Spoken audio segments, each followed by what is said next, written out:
A particularly difficult concept to understand in the legal process is what's called standing, or Article 3 standing.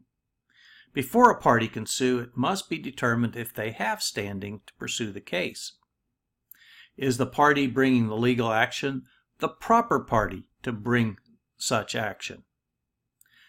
They must allege a personal injury traceable to the defendant's allegedly unlawful conduct. In other words, you have to show unequivocally that the injury that you suffered is traceable to an action that the defendant allegedly performed. And it's likely to be redressed by the requested relief. Redress just means that the relief that you could be awarded for success in the trial will remedy the injury that you suffered. So there's three separate prongs that have to be proven. The plaintiff has suffered an injury in fact. The injury in fact is fairly traceable to the defendant's unlawful conduct, and what the term redressability, or as we said, this is where it's likely that the requested relief will remedy the injury that you suffered. So there's two important cases to look at, and the book brings both of them to light. Spokeo versus Robbins. So in Spokeo versus Robbins, Spokeo had a website with personal information about people. And someone accessed Robbins' information on that site. But the site profile contained incorrect information: family status, age, employment status, education, etc. So they had that incorrect information. Robbins filed a class action lawsuit alleging violation of the Fair Credit Reporting Act. The FCRA requires reporting agencies to follow reasonable procedures to ensure the accuracy of their reporting. And you've seen this several times in some of the other reporting agencies that are out there today. And you have to limit the use of that information and those reports for employment purposes. So in other words, you have to be very careful about using the information off those reporting agencies if you're using that information for either making a hiring decision. Spokeo moved for dismissal, stating that Robbins did not allege an injury in fact, that it was just procedurally something had happened and the information was incorrect. The district court granted the motion, but the U.S. Court of Appeals reversed the decision, stating that Robbins had indeed alleged that Spokeo had violated his rights. The Supreme Court sent the case back to a lower court, concluding that the appellate court did not apply the proper test for standing. The injury, in fact, must be concrete and particularized and actual or eminent.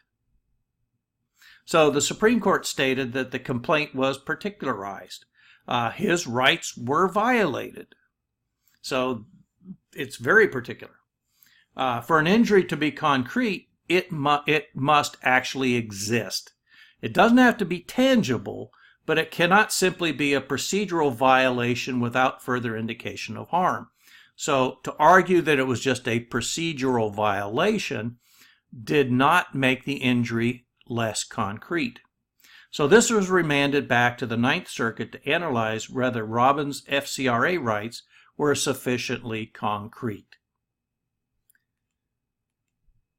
In Clapper versus Amnesty International USA, a group of attorneys, media organizations, labor groups, and others who communicated overseas filed a lawsuit challenging the Federal Intelligence Surveillance Act, or FISA, and at issue was the requirement that plaintiffs allege an injury in fact that was allegedly traceable to the FISA program. So, in other words, these are people who communicated overseas regularly, and they felt that their injury was traceable to the FISA program itself. They didn't argue that the government intercepted the communications of these individuals, but rather that there was a reasonable likelihood that the government might obtain their communications at some point in time. The risk was so great that the communicants were forced to take costly and burdensome measures to protect confidentiality of international communications.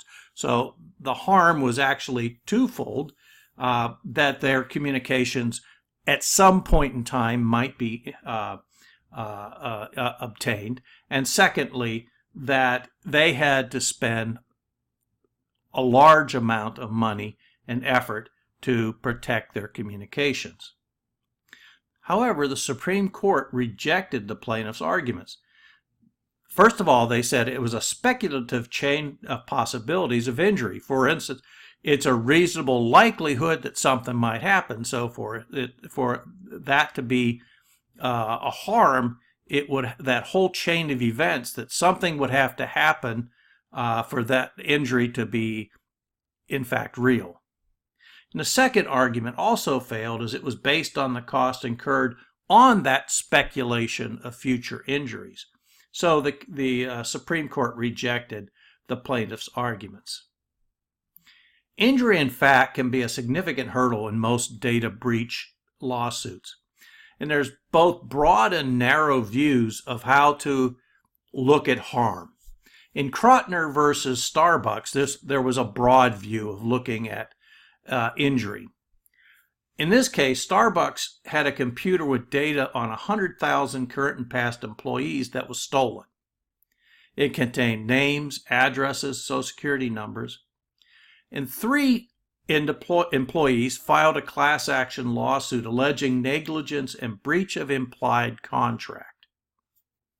The first claimant claimed that she spent a substantial amount of time monitoring banking and retirement accounts. The second claimant had basically the same claim. The third was alerted by his bank that a third party's attempt to open a bank account with his Social Security number. The Ninth Circuit ruled in favor of the plaintiffs, arguing that they had alleged a credible threat of real and immediate harm. Now compare that back to the previous case that we looked at, and you can see in this case there really was a threat of harm, of real and immediate harm, because their data had been stolen and could have been used, and in the third individual's case actually had been used in detriment to the individual. The Krotner case made it easier for data breach plaintiffs to establish standing in the Ninth Circuit. Riley versus Ceridian Corp. Presented a narrow view. This was filed against a payroll company, Ceridian, after a data breach that exposed data of 27,000 people. There was no evidence, however, that the hacker ever read or copied the breached information. The district court granted Ceridian's motion to dismiss for lack of standing, and reasoned that the hypothetical harm, again, no real harm actually had been presented, there was only theoretical harm, and nothing more does establish an injury in fact. A harm has to be fairly traceable. Remember we said for it to be in standing, it has to be fairly traceable back to the actions of the defendant. So after considering an injury in fact, you must show that the injury was fairly traceable to the defendant's failure to adopt data security practices. In Resnick versus Avmed Inc., you had Social Security numbers on a stolen laptop. Well, okay, the stolen laptop had data on it, and if the data were used to create identity theft, you have that fairly traceable act. And we go back to redressability. Remember, redressability means if a remedy is proposed by the court, it will take care of the injury or cover the injury that was suffered by the plaintiff. And this is the final prong to prove in standing, and it's easy to establish. In Resnick versus Avmed, the plaintiff suffered monetary loss as a result of a breach. So the award of compensatory damages would redress that injury. So there have to be quantifiable damages if you want to have an easier path to prove redressability. If your company is the victim of a data breach, it's very important. If you or your company is the victim of a data breach, keep track of all those expenses that you incur. Also keep track of your time spent. If you're having to track down, for instance, with your bank on a repeated basis, that whether or not somebody is trying to steal something out of your bank account, or if you have identity theft, monitoring your credit reports, etc. Because that's important if a lawsuit ever takes place, so that you can indeed show both injury, traceability, and redressability.